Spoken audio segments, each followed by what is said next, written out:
Ya, selamat malam teman-teman jurnalis sekalian. Selamat, salam sehat. Kita ketemu lagi setelah hari ini Komnas HAM melakukan dua aktivitas penting, yaitu yang pertama adalah meninjau langsung tempat kejadian peristiwa di komplek Polri, dan yang kedua meminta keterangan terhadap Baradae yang ada di rutan Bareskrim. Dan seperti yang tadi teman-teman mungkin pantau, selama kurang lebih 1 jam kami meminta keterangan terkait dengan TKP, terus kemudian keterangan terhadap Baradae sekitar 2 jam ya, kurang lebih sekitar 2 jam kami meminta keterangan Baradae. Nah, saya akan mulai dari TKP terlebih dahulu, nanti diteruskan Pak Anam. Jadi tadi di TKP kami memang melihat langsung begitu bagaimana kondisi rumah dan juga denah lah ya, konstruksi rumahnya, yang kemudian ini memang mengkonfirmasi banyak data, keterangan dan informasi yang sudah kami dapatkan selama ini, baik dari keterangan para ajudan, terus kemudian dari foto-foto maupun juga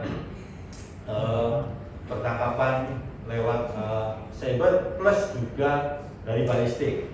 Itu yang kami dapat, dan kami kemudian menanyakan soal lintasan peluru, sudut peluru, terus kemudian posisi di mana Brigadir C itu ada, kemudian dalam posisi yang sudah meninggal, terus kemudian posisi orang lain yang ada di TKP pada saat kejadian.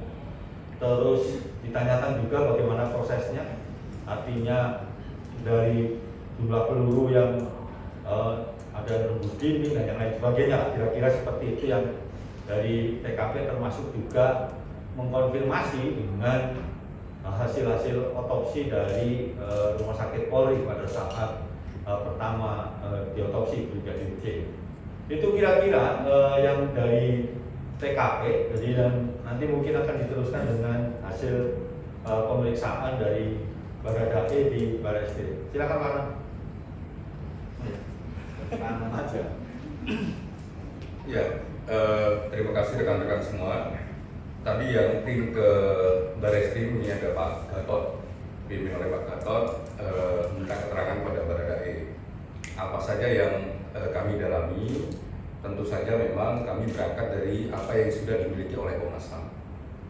Ya, baik keterangan-keterangan sebelumnya maupun bahan-bahan yang lain, misalnya foto. Terus yang lain itu juga kita punya percakapan yang terdapat dalam bingkai cyber ya, jadi HP dengan HP dan sebagainya, itu tadi kami konfirmasi. Nah, apa yang kami dapat, banyak hal yang ini semakin membuat terangnya peristiwa. Salah satu yang paling penting dalam yang kami dapatkan adalah semakin menguatnya indikasi adanya obstruction of justice. Jadi begitu. Jadi bingkai hal yang penting yang didapat oleh Komnas HAM, itu obstruction of justice-nya juga semakin terang benderang.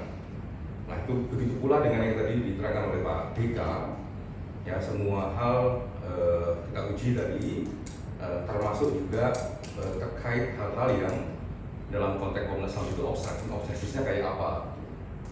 Jadi kita lihat beberapa posisi penting, beberapa alat penting, termasuk juga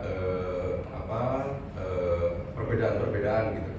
Karena kami menggunakan beberapa data yang sudah kita dapatkan beberapa waktu yang lalu, terus kita cek di TKP, ya, termasuk juga kita nanya ke Dokes, ke Inavis, ke Lapor, jadi karena 3 tim itu juga menyertai kami dan langsung memberikan penjelasan. Nah, salah satu temuan yang kuat adalah indikasi atau dugaan terjadinya obstruction of justice itu semakin terang-terang. Mungkin itu.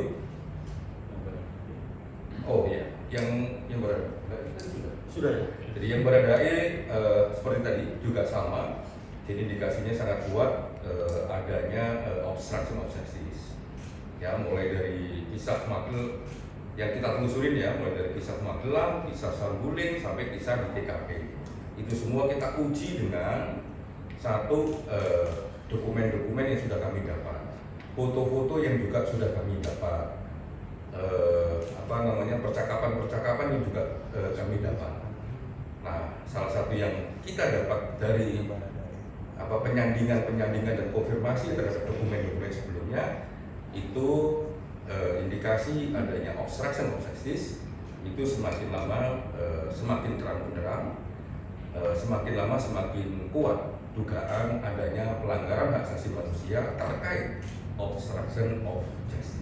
Terima kasih. Gitu ya? Oh, sorry, saya ini belum ada yang menjawab. Begini, teman-teman, ini rencana ke depan. Ini pasti akan daripada ditanya duluan. Saya ngomong. Jadi setelah kami melakukan peninjauan terhadap TKP dan pemeriksaan terhadap Baradae, beberapa hari ke depan akan mulai menyusul laporan-laporan, terus kemudian mengidentifikasi setiap data, keterangan, informasi, disinkronkan antara satu keterangan yang didapat dari satu orang dengan yang lain. Supaya apa? Supaya kemudian kelihatan mana bolong-bolongnya segala macam. Dan juga akan mencoba mulai menyusun kerangka analisanya. Yang tadi Pak Anam sampaikan soal indikasi obstruction of justice, kerangka hukum HAM-nya seperti apa?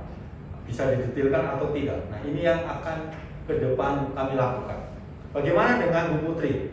Nah, Bu Putri ini sekarang ini khusus untuk Bu Putri ditangani oleh teman-teman Komnas Perempuan dan juga Komisioner Komnas HAM Bu Sandrayati Muniaga. Tapi mungkin dalam beberapa hari ini tidak ada aktivitas begitu, karena ini sebentar lagi 17 Agustus.